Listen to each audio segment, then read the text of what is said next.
People will often ask, how do you counsel? We know what it is, but how do you do it? What are some of the specifics?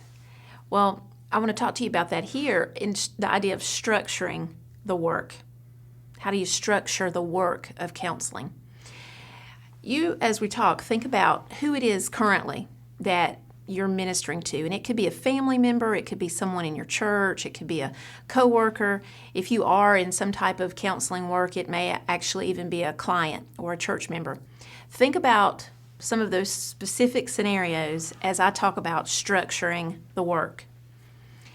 Now, for starters, typically the work of counseling is going to be done in a certain type of space at a certain type of time. Now, you could be walking with someone and talking about personal things, and in that way, you are counseling. You could be, if it's a child, for example, sitting on their bed and talking to them about their day and what was good about their day or what was stressful about their day. Those are examples of placement and, to a degree, time. You would likely be walking during the day or, at a time that people walk, or you would be sitting with your child on their bed at a time that people or parents typically sit with their child on their bed. So those somewhat suggest place and time. But let's say now that it's someone that you are ministering to in a little bit more formal sense. Perhaps they're coming to meet you at a coffee shop, or perhaps they're meeting you in your church office or in your office at work. Typically, while this can be a pop-in type of scenario, hey, are you available? Can I talk to you? It'll, as often or more often, be a scheduled type of thing. Are you free at 3 o'clock on Thursday? So far we're talking about structure, the where, the when kinds of things. These are things that people will say, well, again, how do you do? How do you do the counseling? I know what counseling is, but how do you do it? Where and when do you do it? So you're thinking about some people in your life and the wheres and the whens. I'm also then suggesting that at times in a more formal type of arrangement that it is by schedule. Now you're actually in the meeting. Then what? Typically, there's a placement of seating. When I'm counseling, I don't really want to sit immediately next to someone. Think about the discomfort. You're having to turn your body. They're having to turn their body. So we are oftentimes sitting across from each other. Suggested practice is that there not be a table or desk between you. It's a more comfortable arrangement whenever you have thought about that this may be a space you're counseling, and so you've removed some of the physical barriers between you, and yet there's still some distance between you, a few feet even, right? It would make sense that it'd be a few feet and not 6 feet. That's too much distance. So this proximity with each other is important because it conveys a certain sense in the exchange, a certain feeling. It creates a comfort, hopefully, in the relationship, not too close, not too far. Us framing our sitting positions, our bodies in such a way that's comfortable. We see each other. We don't have to twist or be in an uncomfortable position as we're talking. And again, I've said this would be more of the formal type of arrangement. Keep in mind, counseling can happen in a lot of different environments, both informally and formally. This now is more the arrangement that you are actually scheduling with somebody. You're at a coffee shop, you're in your office, and you and they are there for the purpose of counseling.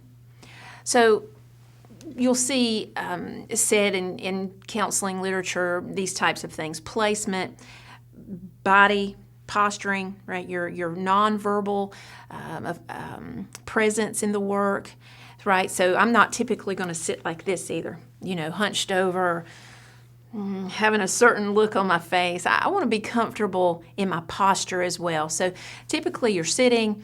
You are, even to the degree, thinking about your posture, that your body language is open and is positive towards that person. Now, they may be very uncomfortable, right? Because it's not easy You think of yourself, I think of myself. It's not always easy for us to sit down and just bare our soul or talk about things that we're maybe embarrassed of or uncertain in sharing with someone else. So on the other end, they may be like this. And that's fine. It's not for us to say, hey, just relax. And no, you need to allow them their own space and time to, on their, in their own way, relax, to open up. And that's both in the physical or the nonverbal now, and it's also in the verbal. They will, in essence, and inevitably as you and they talk, if they're able to open up to you, if they're able to be more comfortable in that meeting and in subsequent meetings, you will then begin to see some shift. They're physically looking more comfortable and they're verbally sounding more comfortable. They're sharing a little bit more. Again, people ask, and that's why I'm telling you, what does counseling look like? I know what it is, but how do you do it? What does it look like? This is what it looks like. These are the spaces. They're thoughtful spaces. We've prepared that this might be a space that people would want to come and talk, that they would feel comfortable in talking. The lighting may be such that it is light and open, or and yet confidential, right? This is a key concern as well, that it be a place that people feel they can come and not be seen, or by other people, or if they are seen, that it's unclear as to why they're there. So, Pastor, if someone's coming to see you, it may be that they look just like anybody else coming to talk to Pastor. For any other visit. No one really knows they're coming for counseling. But these are the types of considerations that we would want to have in preparing for counseling, preparing for mentoring, for coaching, for any of these types of helping relationships where it's very possible and hopefully even preferred by this person that they're going to have a chance to talk to us about important things, private things. So we want to have been thoughtful in our placement, in our structuring of our office, of our chairs. We want to be thoughtful in our body language. We want to be respectful of the fact that it's going to take them a while, likely, to warm up. For some folks, let me say, that come in and they're just ready to go. I have been waiting. I'm so glad to be here with you and get to talk about these things. They're maybe comfortable by way of personality or readiness. They're there, they're ready. They may be already comfortable. They're talking, their body language is open.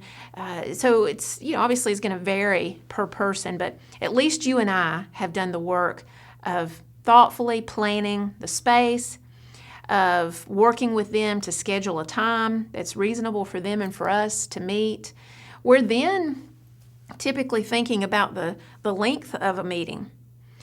I've encountered some lay counselors or some mentors who will just go on 2 hours, 3 hours. You might even, if you're somebody who's hiking or, maybe out in a recreational way with somebody, you might be out 3 hours. Counseling typically is, in my experience, and again what you will read, is best practiced in a scheduled and limited amount of time. The typical hour, if you will, in counseling is actually 50 minutes. So it's not even a true hour, it's 50 minutes. And what that is about is that you are creating an expectation with this person that you're not going to need to. It's not that you don't get to. It is somewhat that, but it's more that you're not going to need to sit here indefinitely and talk and talk and talk. There's a limit.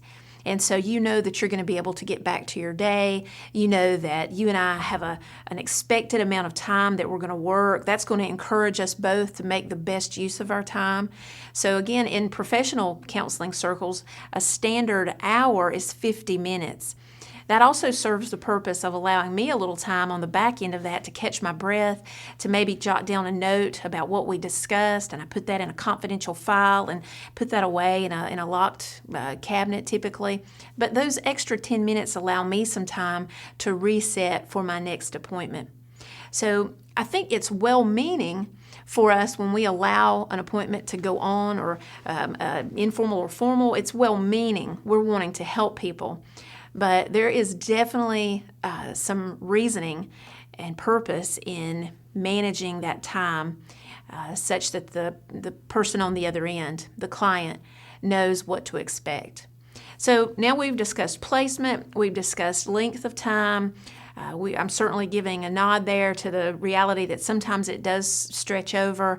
Certainly, let me say, if we're ending a session and somebody's in crisis, then you're not ending that session. You're going to have to cancel whatever was coming next to make sure that person gets the health and the care. We need to get them to safety. That's something of great importance. So it's not quite as hard and fast as time is up.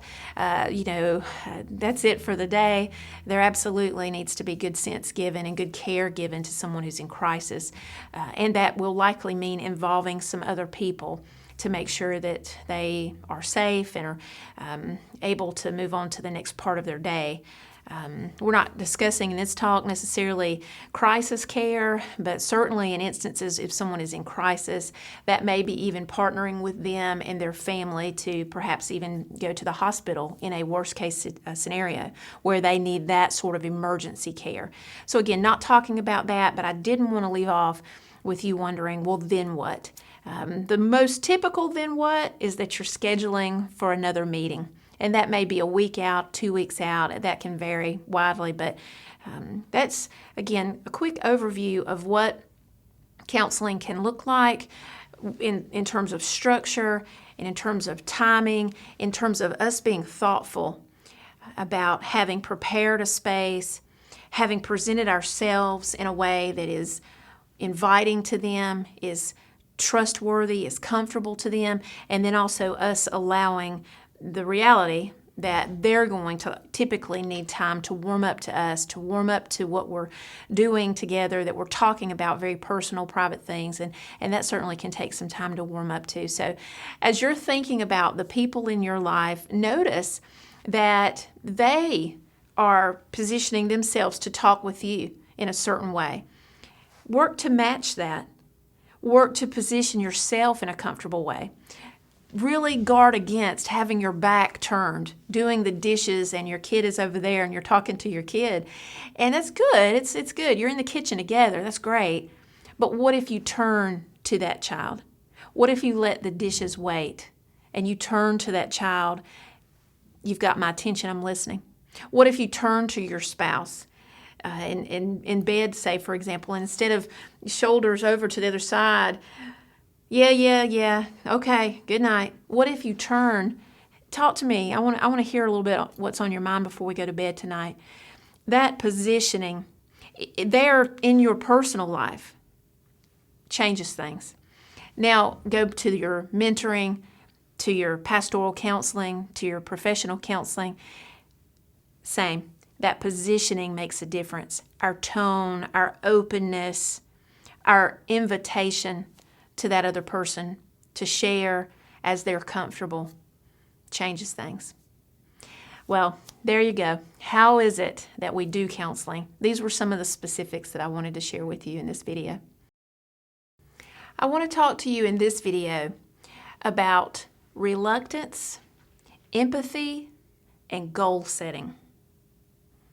Those three don't necessarily seem intuitively related. Stay with me. Reluctance. Oftentimes, we maybe wrongly presume of counseling, people just want to be there, right?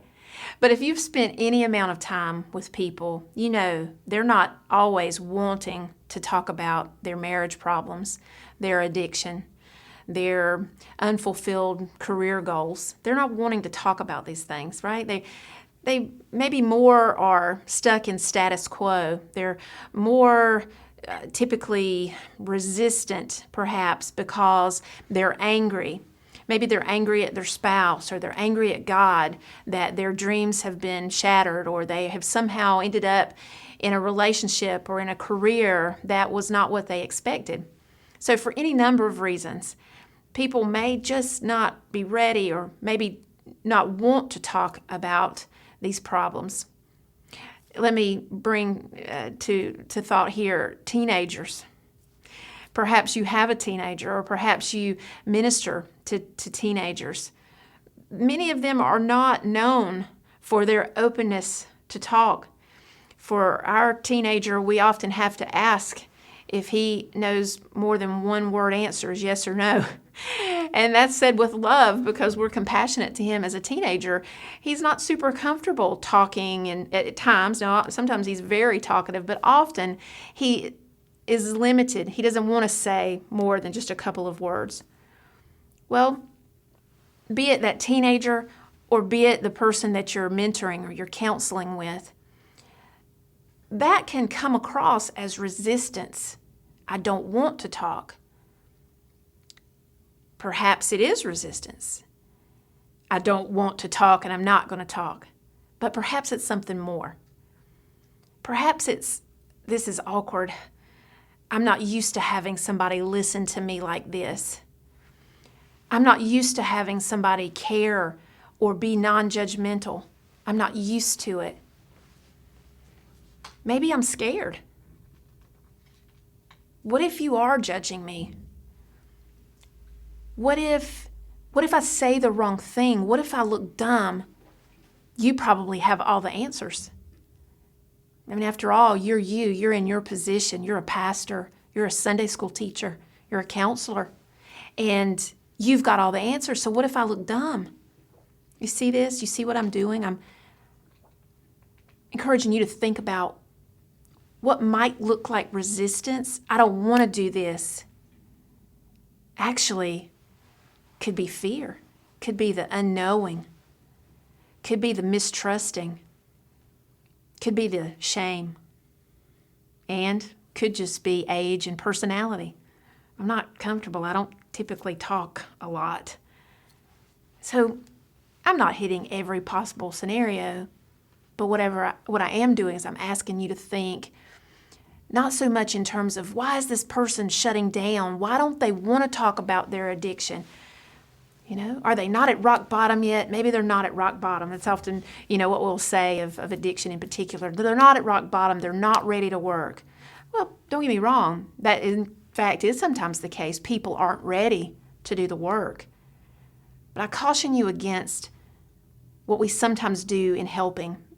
They don't want to do the work. They don't want to come meet with me. Oh, 3 o'clock, she didn't come. She was supposed to be here. She didn't come for her appointment. We were supposed to walk today, but he texted and said, I can't do it today. Yep, they don't want to do the work. Could be lots of reasons. That's my point in bringing resistance to you. Want you to increasingly become more empathic. Remember I said resistance, empathy, and goal setting. I increasingly want you to become more empathic. It's somewhat related to empathetic, empathy. They're all similar words. But I'm asking you to become increasingly empathic, compassionate, caring, aware that there may and likely is more than meets the eye with that kid, with that adult. There likely is more than meets the eye. With an empathic mindset, we open ourselves up to truly partnering with them, to truly caring about them, to truly holding back judgment of what's happening for them. And when we do that, it comes through. They sense that.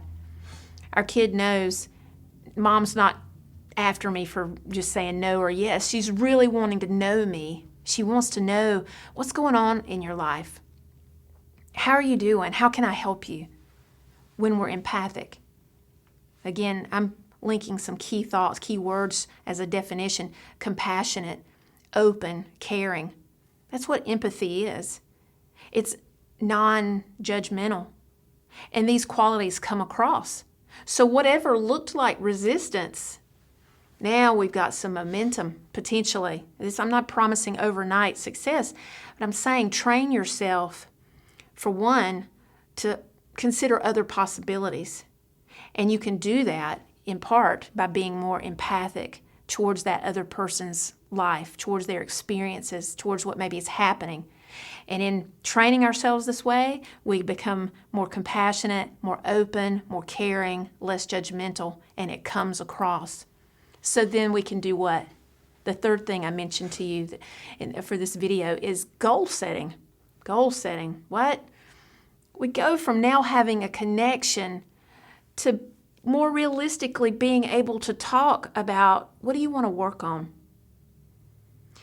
New counselors in particular will often say, I've spent so much time talking about understanding people, but I don't know what to do with them.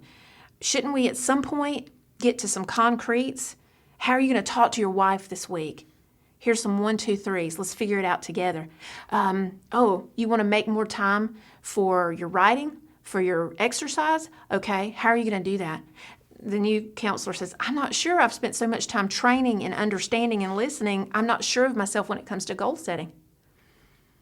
In opening our minds about what's happening for the person, training ourselves to be more empathic, we absolutely, with that connection, are now prepared, better prepared, best prepared even, to talk about those concrete parts of counseling.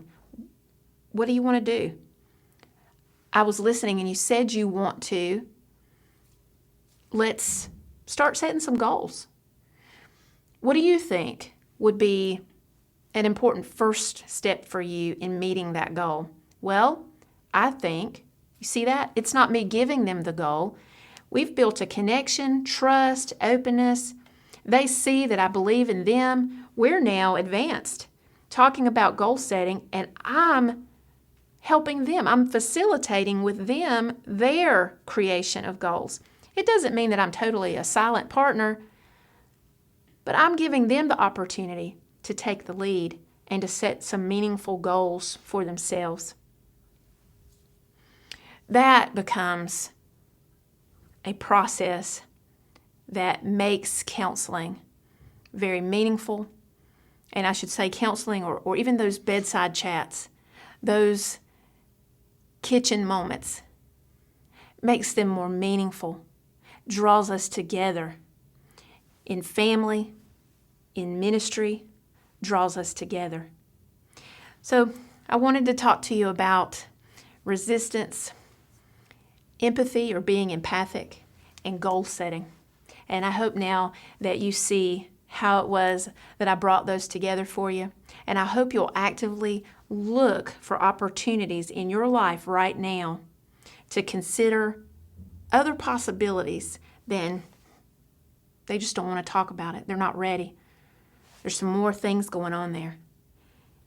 Training yourself to become more empathic, which I have defined for us as compassionate, open, caring, non-judgmental, so that you and they together can move to a goal-setting phase of the work.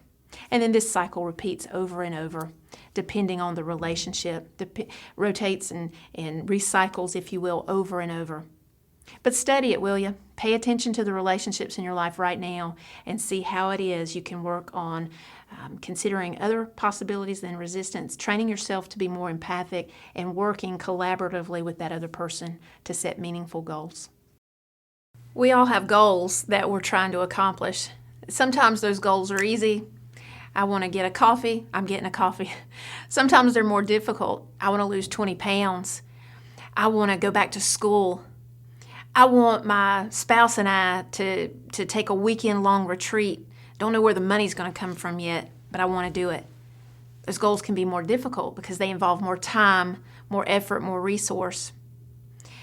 There are a couple of helpful models for goal setting that are available to us. And I say to us, because as always, you and I have to think about and apply these resources to our own lives so that we can help the people in our lives that we're trying to help. Let me share with you those two models. This first one is from Gladding's text. He's citing Dyer and Vriend. And these are the 7, according to these authors, the 7 criteria for judging effective goals. Okay? So we know we want to set goals. We know the people that we're working with, they want to set goals. But how do you do it? How would you know that it is actually a reachable goal? Here are those 7 criteria from Dyer and Vriend. 1, goals are mutually agreed on by client and counselor in this case, or you could also say spouse and spouse, or you could say pastor and congregate. Whatever the relationships are, the goals are mutually agreed on. And without, from that text now, without mutuality, neither party will invest much energy in working on the goals. That makes sense to me. If we both have vested interest, we're both working together to accomplish those goals. Now, I should say, as a reminder, be sure of who you're applying this information to. If applying it in your marriage, this would be spouses. What are our mutually agreeable goals? That in itself is a hurdle, isn't it? Sometimes you want different things. How do you meet in the middle? And that becomes a goal, a mutually agreeable goal. If you're ministering to somebody and you and they are trying to determine what seems to be a reasonable goal, you've listened to them, from your place of wisdom or from helping, you want to say, well, it sounded to me as you were talking, that is the really more reachable goal, the more realistic goal. That one, I just couldn't tell that your heart was in it quite yet. Okay, let's go with that goal. For these next few weeks, that's the goal you're working on. That is an example of a mutually agreeable goal in the case of a pastor or mentor, minister, or counselor working with a client. So again, think about the relationship as you're applying this information. A second criteria, goals are specific. The more specific, the better. If I'm going to get coffee, I know exactly the coffee I'm going to get. Easy. I want to go back to school. Where would I start? That in itself is a goal. Sometimes folks are so overwhelmed by the vastness of going back to school, they're thinking or worrying some steps out as opposed to where do I even start? That's a very specific goal. And a good starting place, of course, with that scenario is I just need to know what schools are around. Let me study their websites. Let me study their information to find out if they have a program that I'm interested in. What are the costs? What would it require of me to actually pursue that goal? 3, goals are relevant. They are relevant. They mean something to you. They matter to what you're dealing with right now. For that person who, back to that scenario, who wants to go to school or return to school, that's relevant for some reason. They need that. They want that. Perhaps it's just a personal fulfillment goal. Perhaps it's related to job advancement, new opportunity. Is it relevant? 4, goals are achievement and success oriented. That makes sense. We want to go forward. They're achievement and success oriented. In this next week, you say to your person, well, let's leave out of this meeting today with one goal for this next week. You and they talk. He says, I'm going to go to the library and I'm going to find a book on dealing with anxiety. Great. That's this week's goal. That's something he can actually do. He can achieve it. He can have success in that goal. Goals are quantifiable and measurable. That's the 5th characteristic from Dyer and Vren's model of judging effective goals. Goals are quantifiable and measurable. Are you going for one book or 2 books? 1 book. Next week he comes back. Did you meet your goal? Brought it. Got my 1 book right here. Quantifiable, measurable, tangible. You can count that goal. Another example, he says, I really want to exercise 20 minutes, 3 days this next week. He comes back. Did you meet your goal? I was close. 2 days I did 20 minutes. The 3rd day I started, just had too many things going on, phone call, just never got back to it. Okay, but it's measurable. He can see in response to the goal that he set that he's making progress. 6, goals are behavioral and observable, and that's really a case in point there of what I just said. You can actually see if you're charting that, which is a great tool, by the way, for you to help yourself, me to help me, help your kids, help the people you're ministering to, help your coworkers, whatever the case may be, for us to chart our progress. That further makes our goals and our progress and process, for that matter, behavioral and observable. And lastly, from Dyer and Vren's model, goals are understandable and can be restated clearly. Whew, Pastor, if you deliver too complicated of a sermon, too many points, your congregation is going to come away with maybe some, but not necessarily the key points. You work and you refine your delivery. You refine your process in preparing even before you get to the delivery, such that you've better ensured, or better increased your odds, I should say, that the key points will actually carry. It's not much different for us in counseling. We want to make sure, and I will oftentimes, in fact, say to a client, all right, we're wrapping up for today. Tell me what you're going out of here with. What's the 1 or 2 key take-homes for today? So that's a 7th criteria or a 7th sign of an effective goal, that they're understandable and can be restated clearly. Many of you will have heard of SMART goals. SMART goals are just 5 points. That was Dyer and Vrind's model, cited by Gladding. But I wanted to come to a model that you're perhaps more familiar with and you can readily find on the internet. SMART goals, that is attributed to Peter Drucker in the early 80s. But the SMART goals are that goals be specific, and you will have heard some overlap now, so I'm not going to necessarily break each of these down, but SMART as an acronym is just probably a little catchier way of remembering how it is goals are most likely to be effective or accomplishable. SMART is just easier to remember. They're specific. S is specific. M, measurable. A, achievable. R, relevant or reasonable or realistic. I like realistic, probably better even than relevant. They're realistic. And time-bound. Time-bound may be a little clearer here than in the previous model that I was sharing with you. Time-bound is in the next week, in the next month, in the next year. Sub-goals, time-related, time-oriented. And so that's the T from SMART goals. Take time, look that up. Take time, even more importantly, to reflect on your own life. What goals have you recently met? Congratulations. What goal or goals are you currently working on? Have no goals? That's a problem. You probably have something that you can be working on. Ask your spouse, ask your children, ask in your workplace, ask in your ministry, what do we need to be working on?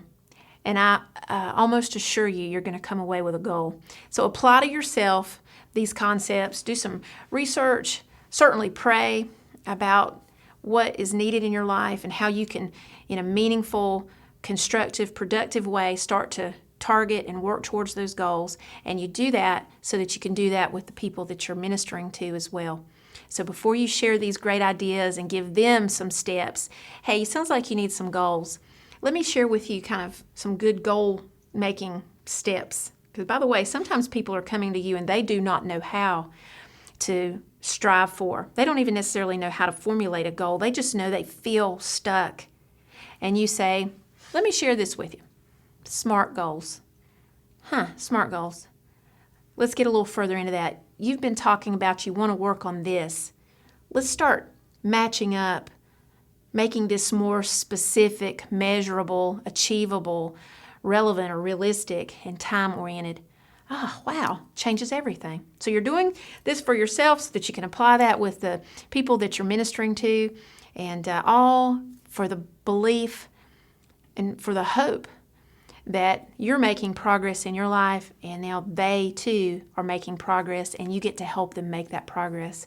That's awesome. That's what helping is all about, is really helping that person accomplish what it is they feel led, that they feel driven to accomplish, and giving them some structure like this can go a long way. So there you go. I wanted you to think a little bit here about goal setting, and I've given you a couple of models to consider. Spend some time thinking on that. Do some additional research.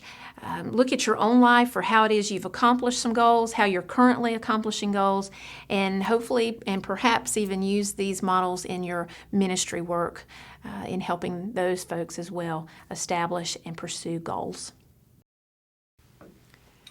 It's difficult at times to know how do you reach across and help the other person? Not sure if they want to be helped.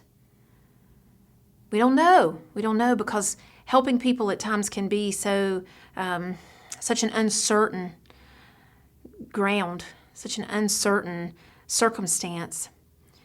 And yet we do what God does. James 4:8, we see, draw near to God and He will draw near to you. Draw near to God and He will draw near to you. So we follow that model and we take a chance. Hello, my name is Shannon. What's your name? Saw you here at church. Just wanted to introduce myself. I know it can be hard being a new person. What am I doing? I'm drawing near. Let's say the person has sought you out. They know that you're the Sunday school teacher. And they see you there doing your job, and they think, he seems like a nice guy. She seems like a nice woman. I'll take a chance. I will draw near. Right? In the first scenario, we're just taking a chance, reaching out to someone who seems to be a new person in our life. This other scenario, it's the person sees us and they're reaching out to us in hopes, right? Because we're relational people, that we will draw near to them. Or in the first scenario, that they will draw near to us. Many of us, be it because of busyness or personality style, general uncertainty about whether or not we should approach somebody, we'll just hang back. Just kind of unsure if we should reach out, if that person wants to be reached to. And yet everything in God's Word says reach. Everything says reach. And we reach to invite. That's God's model to us. He has reached to us across all of history. Ultimately, in the death and resurrection of His Son, He reached to us. He went to that length to reach to us.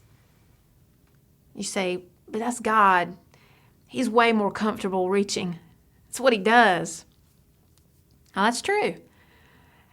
And no matter what our uncertainties or our personalities, He says, you reach too. I want you to reach. Look around, see who it is that could use some encouragement and reach. Draw near to them in the hopes that they will draw near to you. That's my model, God's model to us. He says, that's my model. Follow my model. And so in the helping world, in ministry, people will most naturally reach to you. They see you teaching, preaching. They see that you mentor couples, you mentor individuals at your church. They see that you're a counselor. So they very naturally will reach to you, but they've got to find that we're reaching back.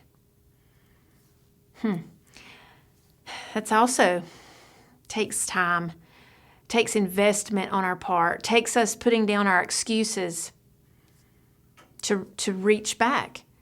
So whether it's unprompted, unsolicited reaching that we're doing, or whether it has been sought out, we've got an opportunity to reach. You say, well, then what? I can reach. I can say, I'm glad you're here. Then what? Well, let's go to Romans 12. Very simple.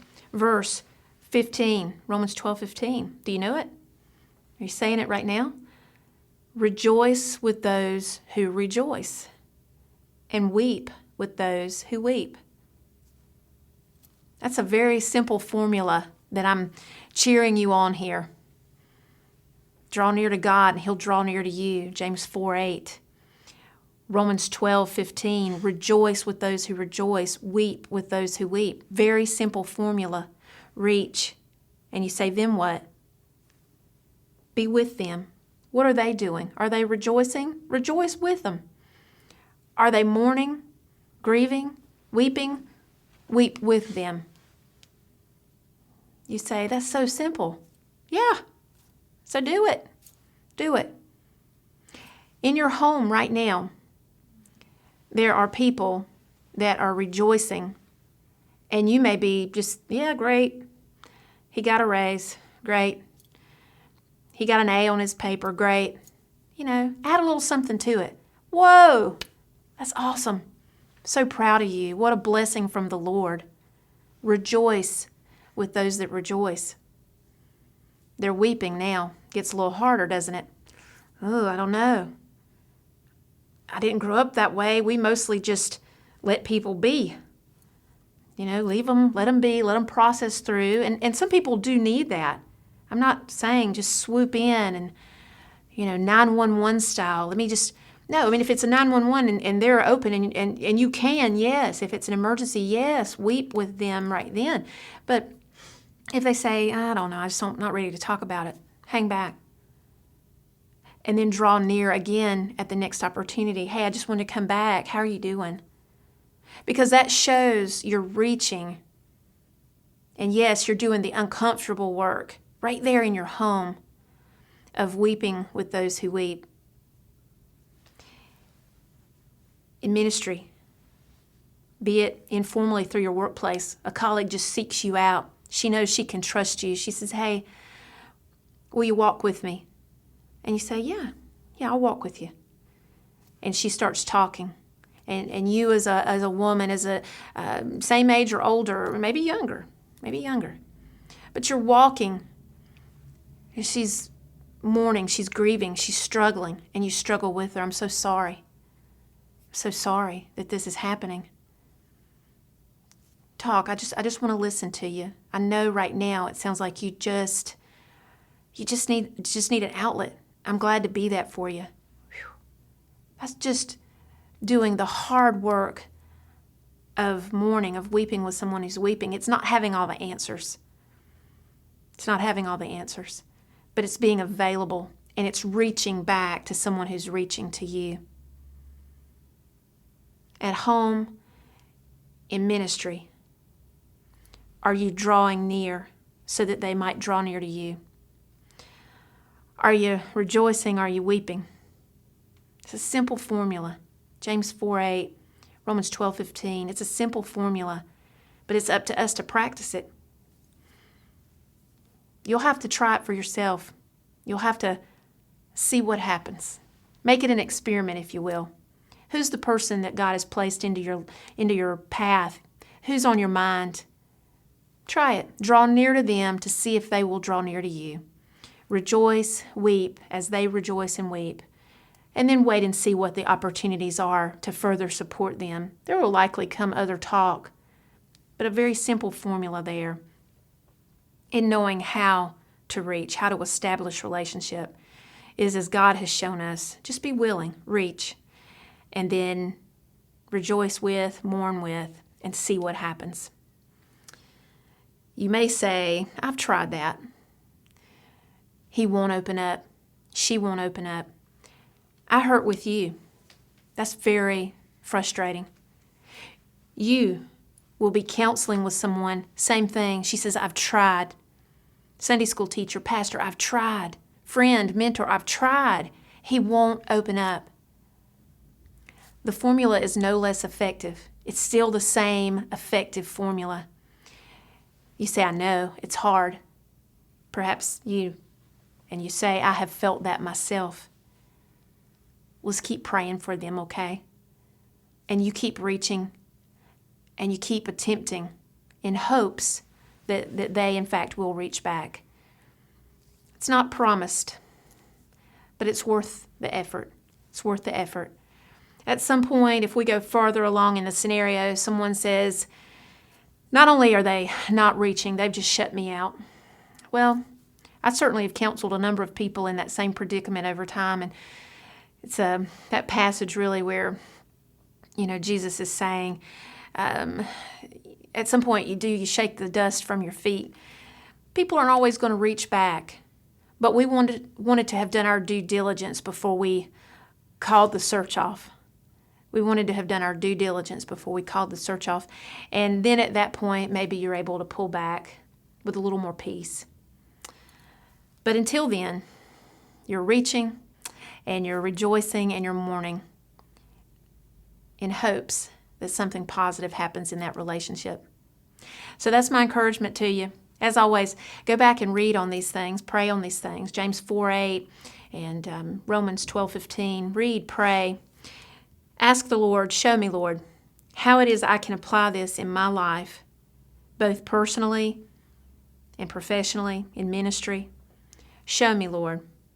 And now open my heart and mind to who it is you have in my life, that I might be able to minister to them as well.